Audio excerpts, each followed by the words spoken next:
Hello students, आज हम आपको एक्सप्लेन करेंगे चैप्टर 10 मजदूरी और प्रेम। इस चैप्टर के राइटर हैं सरदार पूर्ण सिंह। सबसे पहले इनके जीवन परिचय के बारे में जानते हैं। सरदार पूर्ण सिंह का भारतेंदु युगीन गद्य लेखकों में स्पेशल विशेष स्थान है और इनकी विचारात्मक निबंधकारों में आपका स्थान अत्यधिक चर्चित और सम्मानित है। जीवन परिचय इनका देखते हैं तो जीवन परिचय में इनका इस तरह से लिख सकते हैं। अध्यापक पूर्ण सिंह का जन्म सन 1881 ईस्वी में उत्तर प्रदेश के एबटाबाद यानी जो पाकिस्तान में है अब इस ज़िले के एक गांव में हुआ था और इनकी प्रारंभिक शिक्षा रावलपिंडी में हुई थी। इन्होंने इंटरमीडिएट परीक्षा उत्तीर्ण करने के बाद उच्च शिक्षा प्राप्त करने के लिए जापान चले गए, जहां इन्होंने व्यावहारिक रसायन शास्त्र की उच्च शिक्षा प्राप्त की। यहीं पर आपातकालीन महान संत व दार्शनिक स्वामी राम तीर्थ से इनकी भेंट हुई। परिणाम स्वरूप इनके विचारों से वे तुरंत ही प्रभावित हुए और इसके परिणाम स्वरूप इनके लिए उनके ये शिष्य होकर सुप्रसिद्ध वेदांती बन गए। जापान से लौटकर इन्होंने देहरादून के इंपीरियल फॉरेस्ट रिसर्च इंस्टीट्यूट जिसे बोला जाता है में इंपीरियल केमिस्ट के पद पर कार्य करने लगे। कुछ समय के बाद विभागीय अधिकारियों से अनबन और मतभेद होने के कारण इन्होंने यहाँ से इस्तीफा दे दिया। इनकी रचनाओं पर अगर हम देखते हैं तो अध्यापक पूर्ण सिंह गद्य के क्षेत्र में अत्यंत महत्वपूर्ण स्थान रखते हैं। इनके द्वारा लिखे गए केवल 5 ही लेख मिलते हैं। इनके लेख भारतीय संस्कृति और सभ्यता के पोषक और प्रतीक हैं। मजदूरी और प्रेम इनका लोकप्रिय लेख है। भाषा शैली अगर हम देखते हैं तो अध्यापक पूर्ण सिंह की भाषा मुख्य रूप से हिंदी है। इनकी मातृभाषा पंजाबी का इस पर अधिक प्रभाव है। हिंदी की प्रकृति की इन्हें सही पहचान थी और इसकी अभिव्यक्ति को आपने जिस तरह से कुशलता और क्षमता के द्वारा प्रकट किया है वह अत्यंत ही दुर्लभ है और इनकी शैली प्रौढ़ और सजीव होते हुए अत्यंत प्रभावशाली है। इनकी भाषा में उर्दू और अंग्रेजी के शब्दों की प्रमुखता भी मिलती है। साहित्यिक महत्व अगर हम देखें इनका तो अध्यापक पूर्ण सिंह जी का हिंदी साहित्य में भी अत्यंत महत्वपूर्ण स्थान है। इन्होंने भारतीय संस्कृति और सभ्यता के कुशल चित्रकार होने के कारण इनके साहित्य में साहित्यिक व्यक्तित्व के द्वारा अत्यंत लोकप्रिय हुए हैं और इनके जो विचार है बहुत ही उत्तेजक साहित्य और इनके व्यक्तित्व की पूरी पहचान प्रस्तुत करने में सक्षम है। स्टूडेंट्स, अब हम आपको एक्सप्लेन करेंगे मजदूरी और प्रेम निबंध का सारांश। मजदूरी और प्रेम अध्यापक पूर्ण सिंह द्वारा लिखित एक विचारात्मक निबंध है। इस निबंध के द्वारा अध्यापक पूर्ण सिंह ने मानवीय श्रम और उसके महत्व को स्पष्ट किया है। इसमें लेखक स्पष्ट कर रहे हैं कि उन्होंने जिस गडरिये को श्रम करते हुए देखा है उससे अधिक उसकी श्रम शक्ति का महत्व स्पष्ट होता है। वह उनकाता हुआ प्रेम भरी आँखों से अपनी निरोगता का परिचय देते हुए दिखाई देता है। उसकी प्यारी स्त्री उसके पास ही रोटी पका रही है। उसकी 2 जवान कन्याएं हैं जो जंगल भेड़ चरा रही हैं। इस दिव्य परिवार को किसी की ज़रूरत नहीं है। सूर्य और तारे ही उसके साथी हैं और भेड़ों की सेवा ही उसका एकमात्र कार्य है और उसकी एकमात्र सेवा है। भेड़ों की बीमारी से पूरा परिवार जो है विपत्ति में पड़ जाता है और अपनी मौन भाषा के द्वारा ही ये इसके लिए प्रार्थना करते हैं। भेड़ों के अच्छा होने पर पूरा परिवार मंगल गान गाने लगता है और वर्षा के बादल के रिमझिम बरसने और पिता की खुशी से दोनों कन्याएं भी खुशी से झूम उठती हैं। वे फूले नहीं समाती हैं। और इस दृश्य को देखकर लेखक अपने पास में खड़े अपने भाई से भेड़ें खरीदने के लिए कहता है कि ऐसे ही सुखी जीवन में उसका कल्याण होगा। इसीलिए उसके दिल के नेत्र खुल जाएंगे और सूर्य और चंद्रमा की विस्तृत ज्योति के वेदगान को इस गडरिये की कन्याओं की तरह वह सुन तो न सकेगा परंतु देख तो सकेगा। इन लोगों के जीवन में अद्भुत आत्मानुभव का भाव भरा हुआ है। वास्तव में गडरिये की प्रेम मजदूरी के जीवन में अद्भुत आत्मानुभव का भाव भरा हुआ है। वास्तव में गडरिये की प्रेम मजदूरी का मूल्य कौन दे सकता है। लेखक मानते हैं कि उसे मानव के हाथ से बने हुए कामों में उसकी प्रेममय पवित्र आत्मा की सुगंध आती है।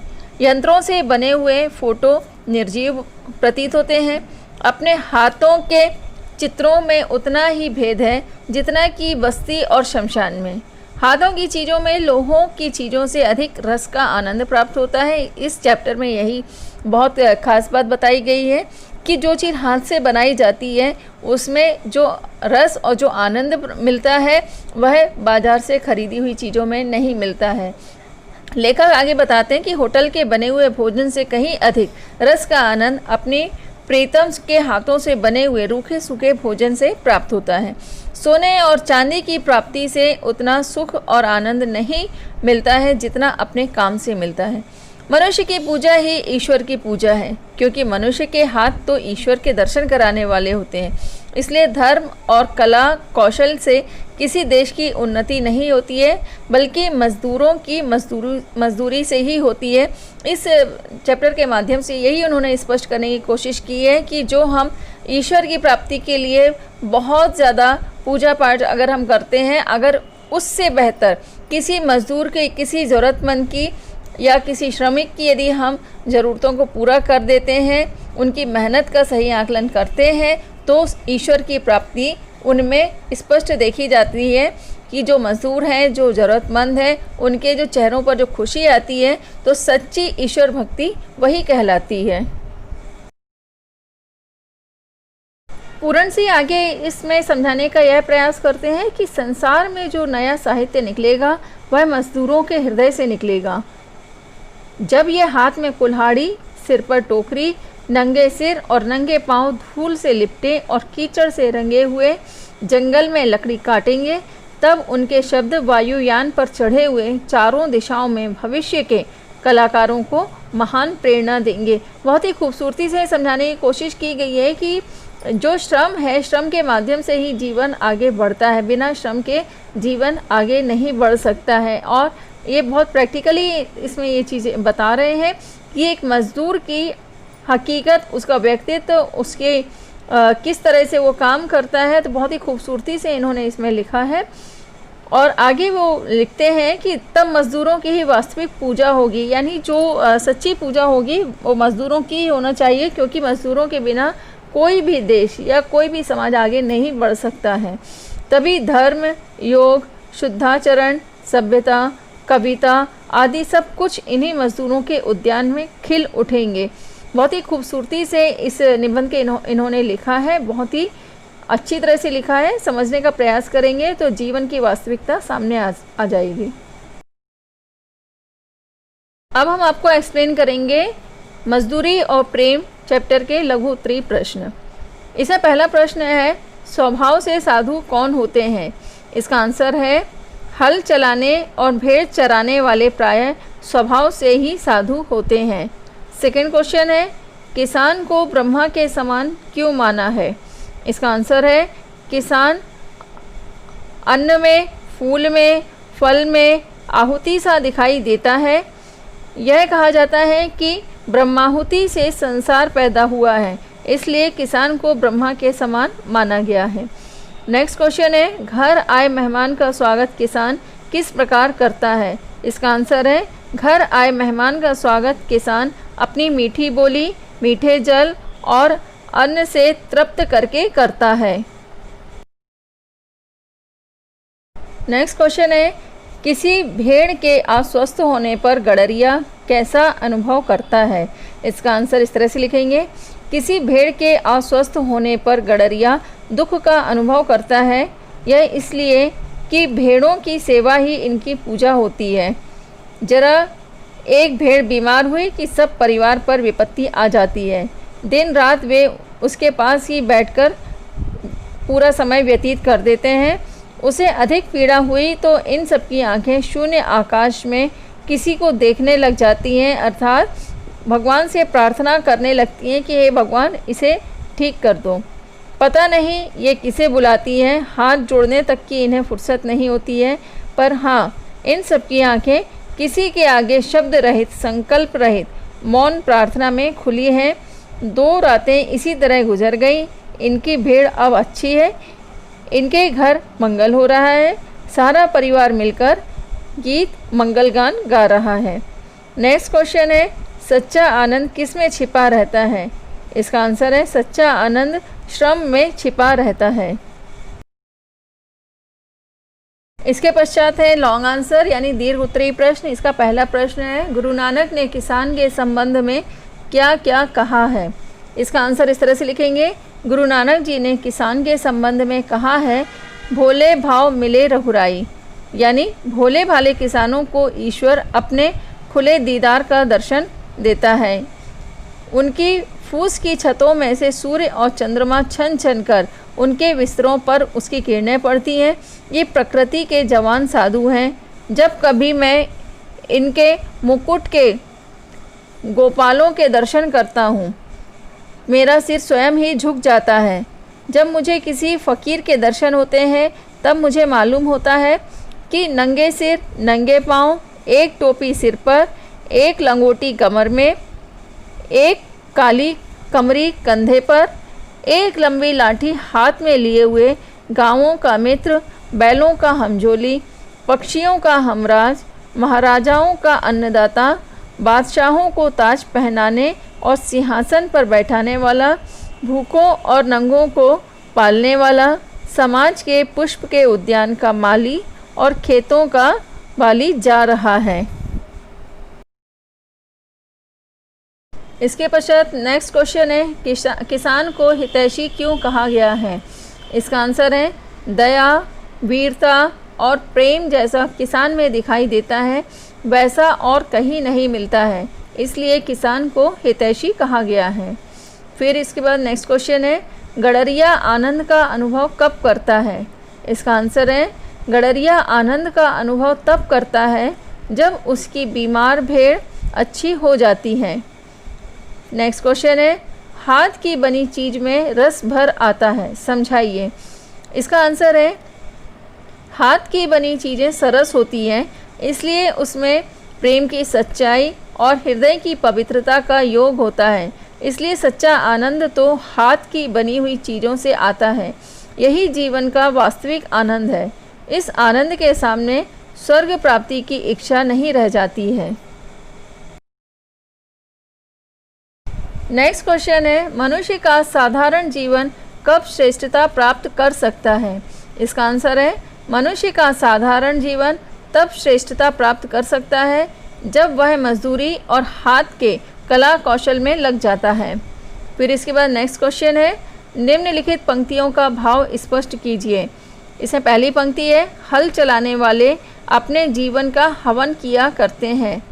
इसका आंसर इस तरह से लिखेंगे, हल चलाने वाले अपने जीवन का हवन किया करते हैं। उपर्युक्त वाक्यांश के द्वारा लेखक ने यह भाव प्रकट करने की कोशिश की है कि हल चलाने वाले किसान घोर परिश्रम करते हैं, यानी अथक बहुत ही ज़्यादा मेहनत करते हैं। वे अपना पूरा जीवन इसी में हवन की तरह करके दूसरों को सुख आनंद देते रहते हैं। यानी किसान जो है दिन रात धूप आंधी बारिश सब में वो खेतों में खड़े होकर के मेहनत करते हैं और अनाज उत्पन्न करते हैं, जिससे हम सभी का पेट भरता है। तो इसीलिए इनको यही कहा गया है कि किसान जो हैं हल चलाने वाले अपने जीवन का हवन किया करते हैं। नेक्स्ट है, ये प्रकृति के जवान साधु हैं।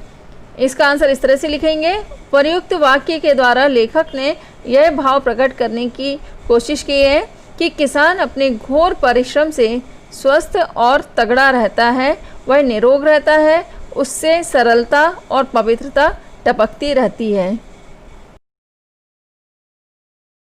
इसके पश्चात भाषा अनुशीलन में आपका पहला क्वेश्चन है, निम्नलिखित शब्दों में से तत्सम, तद्भव, देशज और विदेशी शब्द अलग अलग कीजिए। जिसकी हमने यहाँ सूची बना करके दी है आपको कि तत्सम शब्द कौन कौन से हैं। पृथ्वी, संकल्प, नेत्र।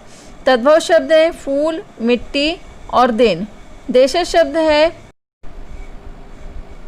भांति, नहाना, ताज, दाम, गौए। और इसके पश्चात हैं विदेशी। विदेशी में है दीदार, आर्ट और दाम। इसके पश्चात नेक्स्ट क्वेश्चन है निम्नलिखित शब्दों की वर्तनी शुद्ध कीजिए।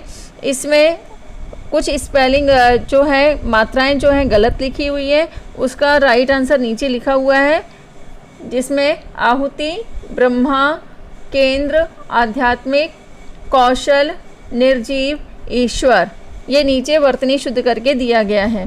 फिर नेक्स्ट क्वेश्चन है पाठ में सामासिक पद हरी भरी आया है जो द्वंद्व समास है। इसी प्रकार के अन्य सामासिक शब्द पाठ में से छांटकर लिखिए। जो हमने कुछ इसमें दिए हैं उदाहरण, और आप इसको जब चैप्टर पूरा पढ़ेंगे तो इसके अलावा और भी आपको शब्द मिलेंगे, तो उनकी भी सूची आप बना सकते हैं। इसमें हमने दिया है हवनशाला, रग रग, घासपात, इर्द गिर्द, प्रेम धर्म, आनंद मंगल।